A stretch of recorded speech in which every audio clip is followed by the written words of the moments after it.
नमस्कार, 10 कदम में आप सभी का स्वागत है। मैं हूं नीलू। करते हैं खबरों की शुरुआत। तो उत्तर प्रदेश विधानसभा चुनाव में तीसरे चरण के लिए आज शाम 6 बजे चुनाव प्रचार थम जाएगा। तीसरे चरण में 16 जिलों की 59 सीटों पर 20 फरवरी को वोट डाले जाएंगे। बुंदेलखंड इलाके की अगर बात की जाए तो झांसी, जालौन, ललितपुर, हमीरपुर और महोबा की 13 सीटों पर वोट डाले जाएंगे।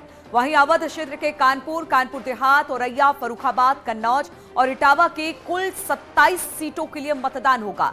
वहीं वेस्ट उत्तर प्रदेश की बात की जाए तो फिरोजाबाद, मैनपुरी, एटा, कासगंज और हाथरस के मतदाता भी 19 सीट के लिए 20 फरवरी को वोट डाले जाएंगे। और इसके लिए चुनाव प्रचार भी अब तेज हो गया, क्योंकि आज शाम 6 बजे के बाद चुनाव प्रचार थम जाएगा।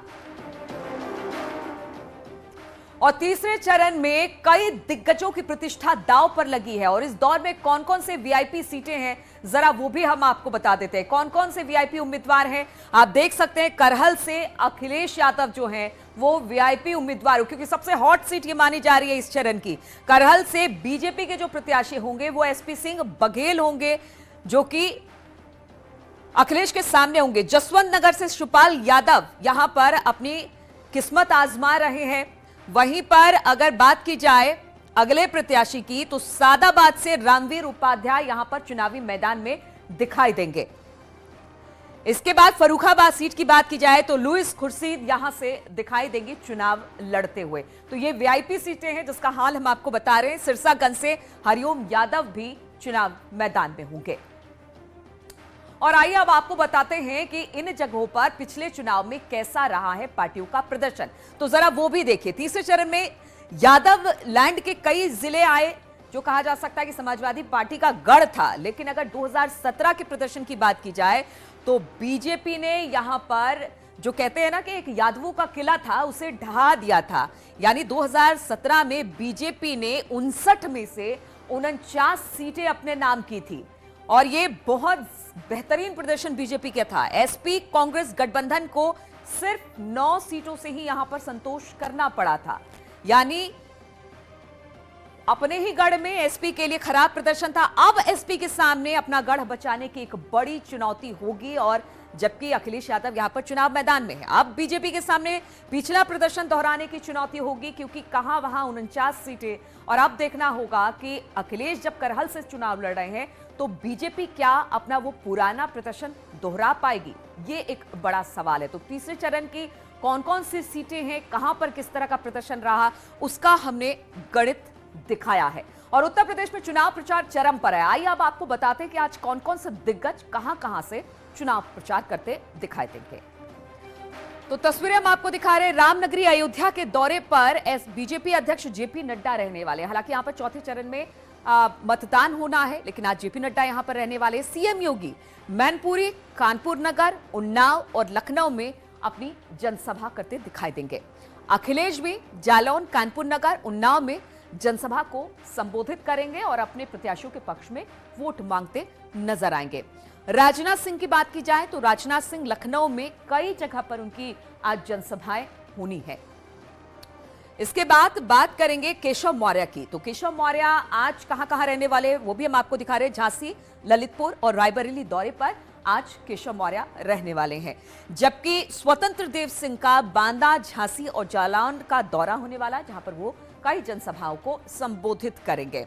और सतीश चंद्र मिश्रा की बात की जाए तो उन्नाव में जनसभा को संबोधित करते दिखाई देंगे बीएसपी के सतीश चंद्र मिश्रा।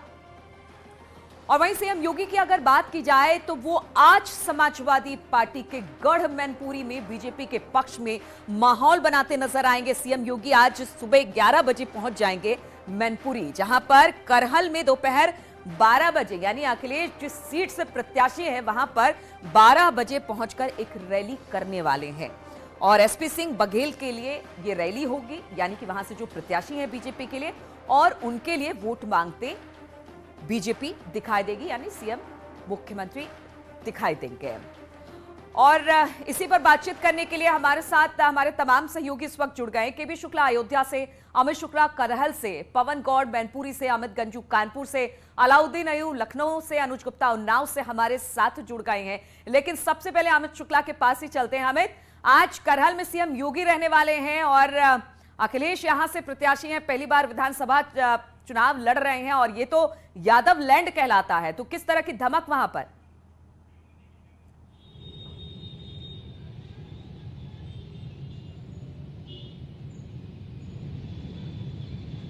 अमित, आवाज आ रही है आपको? लगता है अमित हमारे साथ नहीं जुड़े हैं। केबी शुक्ला के पास इस वक्त हम रुक करते हैं। केबी, आज जेपी नड्डा वहां पर पहुंचने वाले हैं, क्या कुछ उनका कार्यक्रम यहां पर रहने वाला है?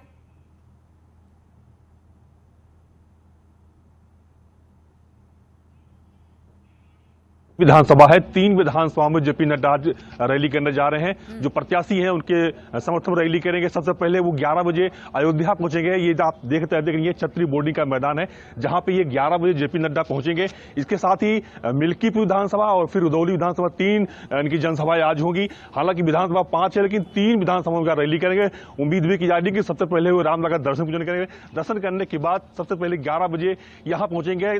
जनपद में लगभग 18,000 मतदाता है और 46 प्रत्याशी मैदान में है। तो कुल मिला के जो सीधी लड़ाई बन रही है वो सपा और भाजपा के बीच में है। तो कुल मिला के जेपी नड्डा आज जो वीआईपी जो सीट मानी जाती है अयोध्या विधानसभा, उस अयोध्या विधानसभा में आज वो 11 बजे यहाँ जो प्रत्याशी हैं वेद प्रकाश गुप्ता उनके समर्थन में रैली करेंगे। हालांकि रैली करने के बाद ये माना जा रहा है कि सबसे पहले वो रामलला के दरबार में जाएंगे, वहां मत्था टेंगेंगे, उनसे आशीर्वाद लेंगे। उसके बाद वो 11 बजे इसी छतरी बोर्डिंग के मैदान में आज जनसभा को करने वाले हैं। तैयारियां लगभग पूरी कर ली। आप देख रहे हैं कुर्सियां लगाई गई हैं। यहाँ पर जो उनको सुनने वाले होंगे, जो जनता होगी वो यहाँ बैठेगी। उसके साथ ही जो समर्थन होंगे भाजपा के वो भी यहाँ होंगे। तो कुल मिला के जेपी नड्डा आज जो भाजपा के प्रत्याशी है उनका माहौल बनाएंगे और ये कोशिश करेंगे कि ये योगी की बहुत ही जो चेपचित अयोध्या रही है, उनके खास में अयोध्या रही है, तो आज अयोध्या में जेपी नड्डा होंगे। ये आज पहली रैली होगी जो 5वें चरण में 27 फरवरी को मतदान होना है। तो कुल मिला के ये आज पहली रैली है, शुरुआत अयोध्या विधानसभा से। जी नीलू।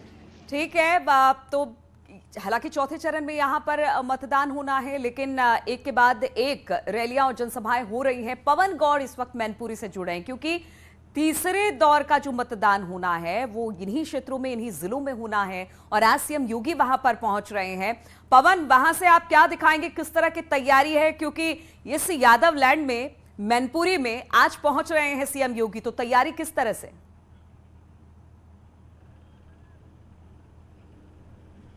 देखिए, जैसे कि आपने बताया कि पिछली बार 59 में से 49 सीटें भाजपा ने इस पूरे तीसरे फेज में जीती थी।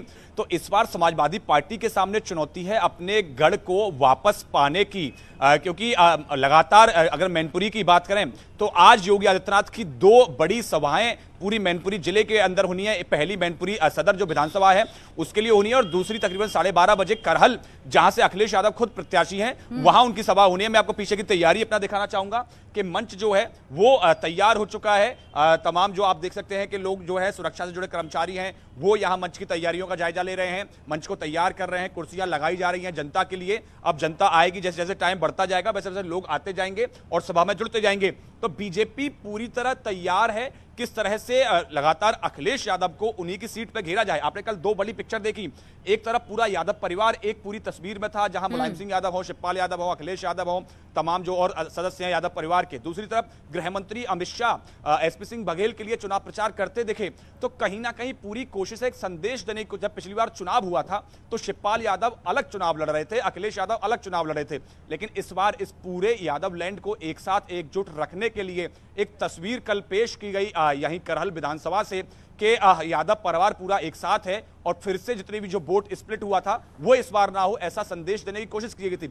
लेकिन बीजेपी की तरफ से ये लगातार कोशिश है कि वो किसी भी तरह का वॉकओवर नहीं देने जा रहे हैं। इसीलिए उन्होंने केंद्रीय मंत्री एसपी सिंह बघेल को चुनावी मैदान में करहल से अखिलेश यादव के सामने उतारा। कल खुद गृह मंत्री चुनाव प्रचार उन्होंने एसपी सिंह बघेल के लिए किया और आज खुद मुख्यमंत्री योगी आदित्यनाथ करहल पहुंचेंगे। यादव परिवार में 2017 में बिखराव था और इसका नतीजा यादव परिवार ने भुगता, इसलिए कल जो तस्वीरें निकलकर सामने आई वो बहुत कुछ बयां कर रही थी। लेकिन आज सीएम योगी मैनपुरी में है, वहां पर 2 जनसभाएं करने वाले हैं। अमित गंज इस वक्त कानपुर से हमारे साथ जुड़ गए। अमित, वहां पर किस तरह की तैयारी है और जो सभाएं होनी है उसको लेकर किस तरह की तैयारी की गई है? देखिए, मैं आपको बताना चाहूंगा कि थर्ड फेज के लिए कानपुर में मतदान होना है, जिसको लेकर प्रशासनिक अधिकारियों ने जहां एक और कमर कस ली है, तो वहीं अब से 8 घंटे बाद प्रचार थम जाएगा। लगभग 8 घंटे से भी कम का समय रह गया, प्रचार थम जाएगा। और उसको लेकर लास्ट फेज का जो लास्ट फोकस है वो आज कानपुर में रहने वाला है, जिसमें एक तरफ मौजूदा मुख्यमंत्री योगी आदित्यनाथ अपनी 2 जनसभाएं 3 विधानसभाओं के लिए, इसमें गोविंद नगर, किदवई नगर और इसमें कल्याणपुर की करेंगे। तो वहीं रोड शो होगा समाजवादी पार्टी के राष्ट्रीय अध्यक्ष और पूर्व मुख्यमंत्री का, यानी लगभग दोनों के टाइमिंग्स एक जैसे हैं। जहां एक और 12 बजे के आसपास अखिलेश यादव का है, तो 12:30 पौने 1 बजे के आसपास योगी आदित्यनाथ का है। 3 विधानसभाएं जहां एक और योगी आदित्यनाथ देखेंगे, जनसभाएं करेंगे, अपने प्रत्याशियों के समर्थन में वोट की अपील करेंगे। तो वहीं रोड शो रखा है। रोड शो का जो स्ट्रेच है 6.75 किलोमीटर का एक फेज का है, दूसरे फेज का 2.28 किलोमीटर का, यानी 10 किलोमीटर का टोटल ये स्ट्रेच बनाया गया है, जिसमें उनके उसमें 3 विधानसभाएं आ रही हैं। और अब जबकि आज प्रचार थम जाएगा और डे आफ्टर टुमारो यानी बात किया जाए 20 तारीख होगा, तब देखा जाएगा कि किसके प्रचार का कितना प्रभाव हुआ। हालांकि सबकी नजर, जिस तरह मेरे सहयोगी बता रहे थे करहल के बारे में, तो अगर बात की जाए इन 59 सीटों की, इन 59 सीटों पर अब सबका फोकस इसलिए रहने वाला है क्योंकि इसमें कानपुर देहात, औरैया, इटावा, कन्नौज, जालौन, फर्रुखाबाद, हमीरपुर, महोबा, ललितपुर, झांसी, यानी जहां एक और सेंट्रल कानपुर है, तो वहीं बिल्कुल वो 2 फेज था। तो अखिलेश ने कह दिया 100 सीटें लेकर आ रहे हैं, बीजेपी अपना दावा ठोक रही है, लेकिन वो तो बाद में नतीजे जब आएंगे तब पता चलेगा। अमित और अलाउद्दीन भी हमारे साथ लखनऊ से जुड़ गए हैं। अलाउद्दीन, वहां पर किस तरह से आज कौन कौन दिग्गज पहुंचने वाले, किस तरह से वहां पर चुनाव प्रचार देखने को मिलेगा? देखिए, लखनऊ में चौथे फेज में इलेक्शन है 23 तारीख को, लेकिन जो सारा फोकस है फिलहाल तमाम दिग्गजों का जालौन से अपडेट है कि अखिलेश यादव लखनऊ से जालौन के लिए फिलहाल रवाना हो गए हैं, क्योंकि आज प्रचार प्रसार का आखिरी दिन है। तो ऐसे में तय समय में तमाम जगहों पर पहुंचना है। और ये जो इलेक्शन हो रहा है तीसरे फेज का, भौगोलिक रूप से सबसे बड़ा इलेक्शन है, यानी कि 16 जिले इसमें आ रहे हैं। यादव लैंड को छोड़कर के बुंदेलखंड का जिक्र करना भी जरूरी होगा, जहां से 19 सीटें आती हैं। हालांकि बुंदेलखंड में लड़ाई बहुत कांटे की टक्कर की है। तो ऐसे में कोई चुनाव प्रचार का आज आखिरी दिन है, तो तमाम जो पॉलिटिकल लीडरान हैं वो तीसरे फेज को ही फोकस कर रहे हैं। इसके बाद लखनऊ को लेकर के भी कार्यक्रम तमाम नेताओं का है। साथ ही कल अखिलेश यादव सीतापुर, लखीमपुर, हरदोई और पीलीभीत जाएंगे। तो ऐसे मान के चले, क्योंकि तीसरे फेज के बाद चौथा 23 को और पांचवा तीसरे फेज का प्रचार आज शाम 6 बजे थम जाएगा, लेकिन चौथे फेज के लिए प्रचार चल रहा है। उन्नाव से अनुज भी हमारे साथ है। अनुज, वहां पर किस तरह की तैयारी जनसभाओं को लेकर और अपने प्रत्याशी के पक्ष में वोट मांगने को लेकर नेताओं के?